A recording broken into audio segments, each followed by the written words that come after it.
So with the 4th of July just around the corner, and it being America's 250th year. Big milestone. Yeah, a really big one. It kind of gets you thinking, doesn't it, about, well, what does patriotism actually sound like in, say, American music? It's a great question. And today we're diving into that, looking at a really interesting source. It's an article comparing lyrics from 3 Broadway icons. Right. Cole Porter, Stephen Sondheim, and Irving Berlin. We've got the article and the lyrics themselves here. Yeah, so we can see how these, absolute masters tackled American patriotism, and they did it so differently. Totally. Think of this as like a shortcut to understanding some really distinct, maybe even surprising views on it. And we'll have links to the actual songs in the description. Definitely worth a listen. Oh, absolutely. Hearing the music adds so much. But yeah, you've got Porter, known for wit.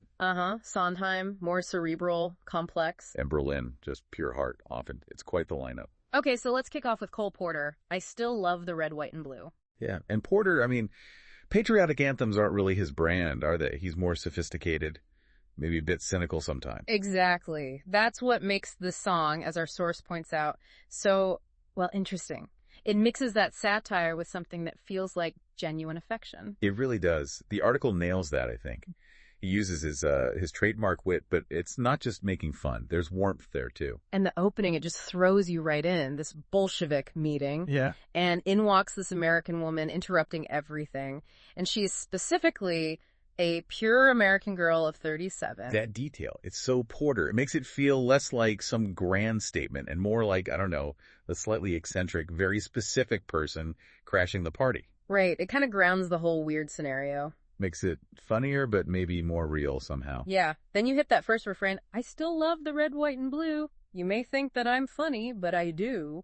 That line just says it all for Porter's take, doesn't it? It really does. It's like he's saying, look, I know this might seem a bit much, a bit old-fashioned maybe, but I mean it. Yeah.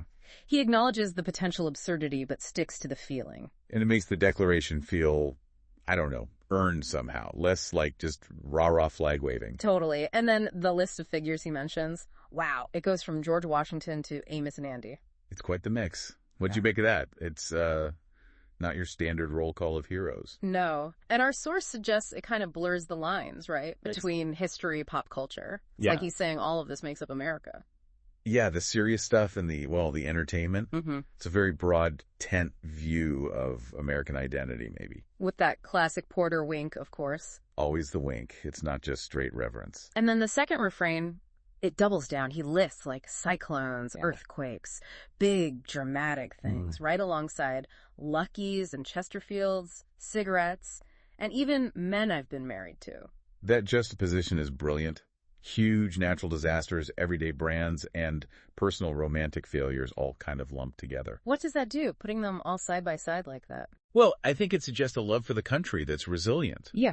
It persists through the epic stuff, the trivial stuff, the personal messes. It's very human. Yeah, like, I love this place, warts and all, including my own warts. Exactly. It's an ironic resilience, maybe. Our source really highlights his skills here, the rhymes, the vocabulary, the wit. It's a very cosmopolitan patriotism. Not simple or blind. It's got layers. It acknowledges contradiction. Right. A love that coexists with a bit of worldly skepticism.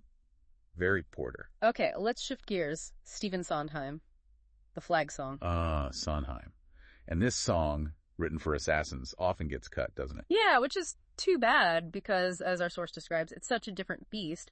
Really introspective, conflicted, digging into the psychology of it all. Totally different from Porter's wit, or, as we'll see, Berlin's embrace. Sondheim dives right into the internal struggle, the morals questions. And the opening lines just hit you. You can gripe all you like, you can sneer, where are the heroes? He doesn't pull any punches. No, he starts with the criticism, the disillusionment. Our source notes that for Sondheim, acknowledging the flaws isn't like unpatriotic. It's part of engaging, honestly. But then comes that shift, right? The speaker sees the flag and thinks, that's why. Cause of that idea, that incredible idea. It's not the flag itself, it's what it represents. Yes. That move from the physical symbol to the abstract ideal is key. Sondheim seems to locate the patriotism in the potential, in the aspiration, not just the reality or the cloth. It's the promise of the thing. Exactly. The incredible idea. And there's that line, too, about fixing things. For a minute you say, hey, we will fix everything tomorrow. It feels so hesitant. Yeah, tentative is how the source puts it. It's not a confident boast. It's this flicker of hope, this maybe, this possibility of progress. It's very future-focused, but not certain. It's about the effort to live up to the idea. Precisely. And stylistically, it's just pure Sondheim. The way the thoughts are fragmented, the internal conflict you can feel. Yeah, the source mentions enjambment, how the lines run on. How does that technique work here? Well, running on, that lack of neat pauses at line ends. It can make it feel like you're hearing someone's actual thought process. Kind of breathless, maybe uncertain, wrestling with the idea. It mirrors the feeling of the song. Complex, searching. A morally complex patriotism. Very Sondheim. Okay, third perspective. Irving Berlin. God Bless America. And talk about a contrast. This is like the quintessential American anthem for many people. Our source calls it almost a prayer, a national embrace. It really feels like that. And the context is so important. Written during World War I, revised on the brink of World War II, times of huge national stress. Absolutely. That context shapes it. You feel that longing for protection, for guidance. The opening lines, they're so simple but powerful. God bless America, land that I love. Stand beside her and guide her. Through the night with the light from above. That image. Divine guidance, it feels sacred. Completely. Unlike Porter's irony or Sondheim's questioning, Berlin offers this really unreserved, almost spiritual vision.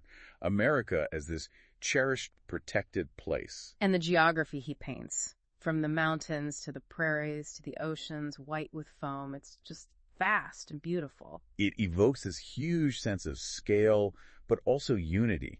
The source points out how the land itself becomes this unifying force, something everyone can feel connected to. It's reverent towards the place itself. And you have to remember Berlin's own story, right? As our source notes, he was an immigrant, self-taught. Yes. That gratitude comes through so strongly. It feels deeply personal, this love for the country that gave him refuge and opportunity. It's not analytical or ironic. It's just heartfelt, like America the Beautiful, maybe, but even more personal, more prayer-like. Exactly. A personal, spiritual, protective kind of patriotism. So when you put all three side by side, like our source helps us do, you get this amazing spectrum. It's fascinating, isn't it? Porter finding patriotism in the contradictions. Sondheim seeing it as this constantly evolving, maybe flawed idea you strive for. And Berlin viewing America as this sanctuary, almost divinely blessed. And you can kind of see their backgrounds feeding into it, can't you? Porter, the sophisticated world traveler. Sondheim, the master of dramatic doubt and psychological depth. And Berlin, the immigrant who found a home and wanted to give thanks. It maps quite neatly in some ways.